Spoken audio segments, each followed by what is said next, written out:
Am I the a-hole for not sharing money from my grandparents with my cousins? My 28 grandparents only have 2 grandchildren, me and my sister, 24. My dad has a sister who never had kids or married, and a brother who just got married for the first time at 54. With his new marriage, he gained 3 stepsons, 25, 21, and 19. All 3 are not thrilled with my uncle's marriage to their mother and have had very little to do with my uncle since the wedding, even less to do with the rest of our family. I've never even met them. My grandparents have moved in with my aunt, because they're getting older and they recently sold their house. Though I did not know until recently, my grandparents' plan was always, when they died or were ready to relocate, to sell their house and split the money between me and my sister, their only grandchildren. They recently did so, and the house sold for nearly $300,000, giving both me and my sister a sizable amount of money. This is great because my sister can pay off her college entirely, and I am able to pay for my upcoming wedding and honeymoon, as well as a down payment on a new house. We should even have enough to stock a little away for the future. Needless to say, we were thrilled and immensely grateful.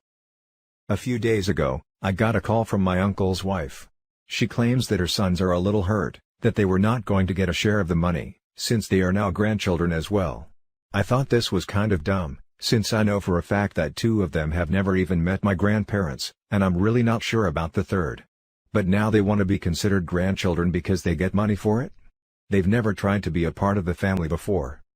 I asked my grandparents and they said it's our money for my sister and I to share with them if we'd like, but basically there's a reason they were left out.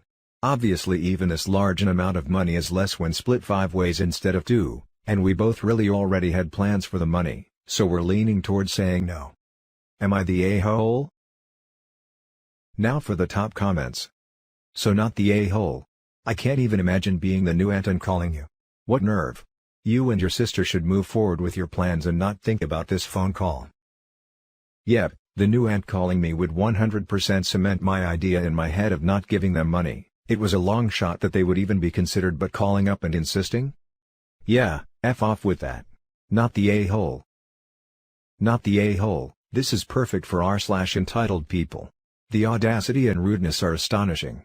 I doubt you're losing much if they never speak to you again. Well, I wouldn't be losing a thing since I've never spoken a word to them in the first place. You might even gain the joy of assuring they'd never speak to you. Keeping the money is a small price to pay for that kind of joy. Not the a-hole.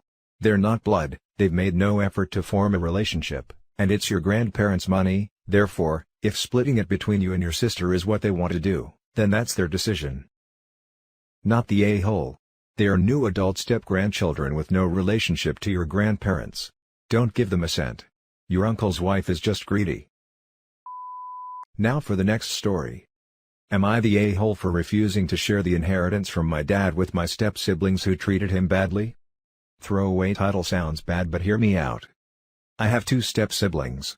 These step-siblings were a nightmare to me. They basically caused their side of the family to disown me. They railed around their mom, who was a wonderful parent, against me, to get me disowned. The only person who I had any relationship with or met, was their grandma. When their grandma gave them the will, they basically told me that I am not part of the family, so I am not getting it.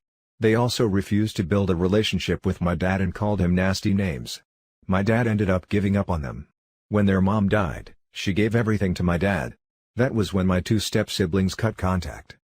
Right now, my father ended up passing. I received the entire will, which was basically $500,000, the 2 houses they owned, a boat, a beach house and 3 luxury cars. My step-siblings found out because they heard from a family member that their dad died. They demanded that I split the money up. They did not even ask for sentimental items that I would have given them. I refused, and told them that when they cut contact due to the will, Dad disowned them and that he took them off the will. These children were not adopted, and my dad was planning to adopt them, but he could not because of the way they talked to him and the way they behaved. So am I the a-hole for refusing to share the inheritance from my dad with my step-siblings who treated him badly? My step-siblings are complaining on the internet and blowing up my phone, yelling at how unfair I was. Now for the top comments. Not the a-hole. If your dad didn't see the need to include them in his will because of their lack of effort in forming relationships with you all, you shouldn't have to cater to them and give them a piece of the pie, because they feel like they're magically owed it. Don't give them a freaking penny. What a bunch of entitled a-holes. No, give them just a penny. Not the a-hole, and actually if you shared with them you would be the a-hole. Your stepmom let everything to dad knowing her children had been unreasonable with him. Your dad made a decision to cut them out of his will. So, any consideration of sharing with them would be against both dad and stepmom's wishes. Enjoy what you have received and be sure to share your gain wealth in a way that you see fit: charity, church, community. Now if you want a bit of justice for how they treated dad, make some donations in the name of your step-siblings. Point out to them their inheritance was in the form of donations to worthy causes, and that they were simply not worthy. Yeah, have to say this. While they are married and it is common for husbands and wives to get each other's assets upon death, step-families make things more complicated. A good lawyer would have explained how they could protect their individual heirs' inheritances, so that if one died before the other, they weren't cut out unless the couple wanted it that way. So, either your parents had a bad estate attorney or they wanted it this way. Not the a-hole. Your dad got to choose what he wanted done with his belongings. He chose you. End of discussion. Now for the next story. Am I the a-hole for wanting to abandon my dad and stepmom? My stepmom was in a car accident a few weeks ago. Though she is recovering quickly, she'll be almost blind and have trouble moving around. The doctors can't say how much she'll recover. I'm 18, female, in my last year of high school. And my dad told me he expects me to postpone going to college to take care of my stepmom. He stressed that I could say no, but that I'd be a selfish person. Now, me and my dad aren't close at all. I have been saving for a few years and I was planning on moving out as soon as possible. Mostly to get away from him. He isn't abusive, but we've still had a lot of issues. Throwing away my pain meds, sharing very personal info with the whole family, confiscating my laptop when I have online classes, taking my bedroom door off, just to name a few. I do get on well with my stepmom. So, I told my dad I'll help him research/visit places where she'd have a caretaker, can't remember what's that called, or I'd help him look into anyone who could help at home. But that I am leaving for college and moving out next school year. I feel the need to add, that this isn't a money thing. We have free healthcare and if he wanted someone to stay at our house to take care of her, he could absolutely afford to. He just wants me to do it instead.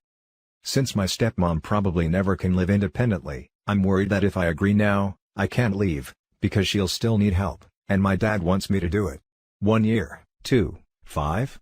I don't know. I kind of feel like an a-hole for not helping, but I don't want to live at home any longer than I have to. Am I the a-hole? Now for the top comments. Not the a-hole, leave and never look back. Do not continue to be abused by your father. I don't know if it's abuse. He never hit me or called me names. Throwing away my pain meds, sharing very personal info with the whole family, confiscating my laptop when I have online classes, taking my bedroom door off, just to name a few. You just listed abusive actions committed by your father. You most likely conditioned to believe otherwise, but I can assure you that this is not normal behavior. Abuse comes in a lot of different forms. Google, "but he never hit me," and you'll find a lot of examples. You're right that if you delay your life now, there will always be a reason for you not to leave, and the fact that he guilts you about it, is not okay. To be fair, you aren't the one who made a through sickness and in health vow, he did. So, he needs to make sure that he's providing the support she needs. You aren't equipped to do this and that would be unfair to your stepmom. Not the a-hole. She needs someone who is trained to provide the level of care necessary. I'll look it up, thanks. Not the a-hole. This is where the in sickness or in health part of marriage comes in. Your dad made those vows, not you. I think you are showing the appropriate amount of care, and you aren't planning on never seeing her again, or never checking in to ask how she is in the future, or saying you don't care if she rots in a care facility. But you have absolutely zero obligation to put your life on hold to care for her, especially since your dad could afford to have a professional come and assist him with her care without financial hardship. Now for the last story. Am I the a-hole for having a relationship with my biological grandparents against my bio parents' wishes? When my parents, 43 male 42 female, were in high school, they had me, 26 male. I was given up for adoption but ended up in foster care. I ended up graduating early and got emancipated. I started looking for my parents and found them on Facebook when I was 17. I also discovered they were still together, got married, and had 3 girls 19. 15 and 12. I messaged them to reach out, but they declined to meet me and asked not to contact them, or their family again. I figured while I'll respect their wishes not to contact them, I decide to contact their parents who were thrilled to meet me. Much to my parents' dismay, they welcomed me into the family with open arms. It turns out all of my grandparents were well off. My dad's parent, Grandpa and Grammy, came from old money and my mom's dad, Papa, owns an engineering firm where my father works. Papa's wife is Mama. Anyways, they took a quick liking to me, as Grandpa and Grammy always wanted a grandson. Papa was impressed I graduated early and was an engineering student, and Mama never got over me being put up for adoption. Grandpa offered to pay for my college, but I got my tuition paid for by the state. They thought that meant I got a scholarship, and decided to give me the money anyway. It should be noted that they basically took that out of the money for my sister's college money. Papa had me interning at his firm and started introducing me as his grandson. This caused some confusion as everyone knew that my mom was an only child, so I had a few people ask me what the deal was and I told them the truth. This pissed off my dad, so he tried to get Papa to fire me, but he failed. Anyways, the years pass, I meet family from both sides and they all accepted me. My parents kinda became the black sheep and rarely attend family events. I ended up getting my graduate degree at 22 and worked my way up in Papa's firm to where I am now working directly under him. When I was around 23, Grandpa and Grammy died. In their will they basically said if I officially changed my last name to theirs, I would get their house and some money, both of which were originally reserved for my dad. I accepted and changed my name, which by the way is a real pain in the butt. The rest was split equally between my dad and sisters. Needless to say, this pissed my dad off. But it wasn't like he could witch to his parents about it. My dad ended up quitting his job because he couldn't stand to be around me. Unfortunately, he couldn't find anything that paid nearly as much, so my family had some slight lifestyle changes. Am I the a-hole? I honestly feel like this is a movie script, because holy crap, what a tale. However, in the event this is real, not the a-hole at all. You made every choice you wanted to make, even if your bio parents disagreed. You have every right to reconnect with your family, despite the immediate bio family being against it. You made the come up of the century and got a hell of an inheritance. Had they been nicer or even more accepting of you, they could have been in for a good time. We all pay for the choices we make, this was their payment for rejecting you. Jumping on top comment to ask this. If you were 17 when you met them and they gave you up because they were too young, why did they have a 19-year-old daughter? I'm not trying to be mean, just when I saw that I was super confused. No matter what though, not the a-hole. Edit, thank you for correcting me. I didn't even think that those were his sister's current ages, but it makes so much more sense.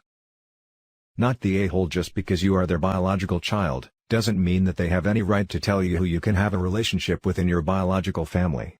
It doesn't sound like you did this out of any ill will or malice, more of a wanting to know your biological relatives, which is understandable. I wonder if they knew money would go to you and that's the main reason they didn't want you to contact them.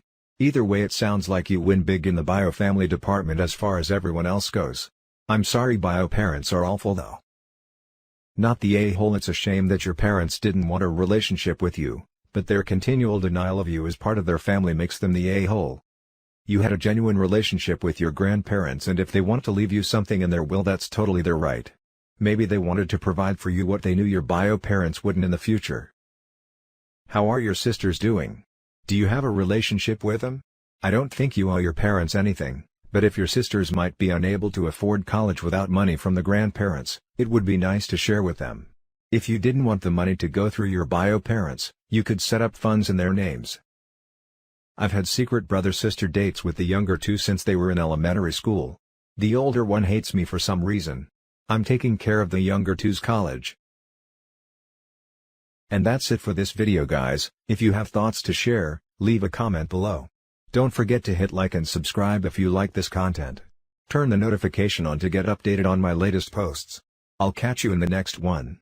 Good day, everyone.